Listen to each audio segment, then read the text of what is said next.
hay una sola nomás. Si vivimos todos separados, ¿para qué son el cielo y el mar? ¿Para qué es el sol que nos alumbra si no nos queremos ni mirar? ¿Para qué vivir tan separados si la tierra nos quiere juntar?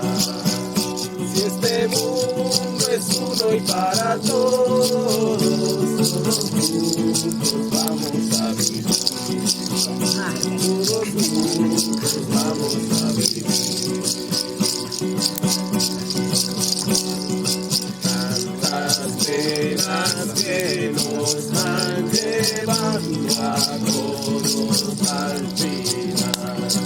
Cuántas noches cada noche de ternura tendremos que